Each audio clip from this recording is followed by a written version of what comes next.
E agora a gente vai falar sobre um assunto muito sério, gente. Hoje, 29 de setembro, é o Dia Internacional de Conscientização sobre Perda e Desperdício de Alimentos. Assunto seríssimo, importantíssimo, principalmente nesse momento que a gente está vivendo, que muita gente está passando fome. Acreditem se quiser, tem gente no Brasil, esse país que tanto produz alimento, que está passando fome. Por isso esse assunto é tão sério e Paulo Miller traz informações para a gente pensar sobre o tema, né, Paulo Miller?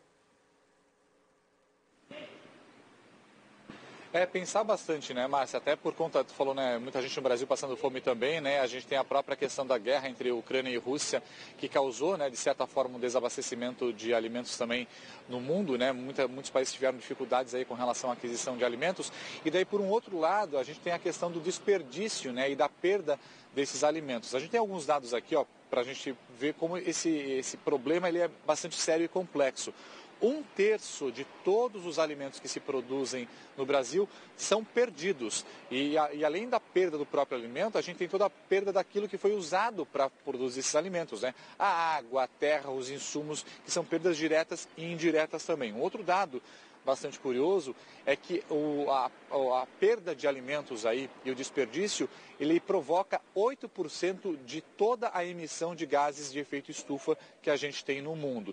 E além disso, de toda a perda que a gente tem de alimentos, 14% se perdem já entre a colheita e a venda, nesse caminho ali, depois de que você colhe até a venda. Por isso que é um trabalho em conjunto, né, que todo mundo precisa fazer e se esforçar para diminuir esses números. Nós conversamos com a Letícia Zago, que ela é nutricionista, e que ela falou um pouquinho mais sobre a importância do dia de hoje, né, de conscientização contra o desperdício de alimentos em todo o mundo. Vamos ouvir.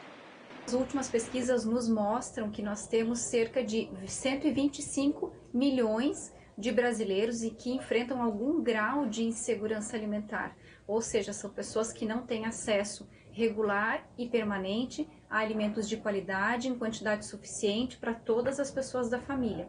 E cerca de 900 mil pessoas em Santa Catarina enfrentam hoje essa situação. E quando a gente fala de políticas públicas, por exemplo, os bancos de alimentos são equipamentos previstos na política pública de segurança alimentar e nutricional e são excelentes alternativas porque conectam os espaços, buscam alimentos em contextos onde eles são excedentes e levam para populações que estão precisando desses alimentos.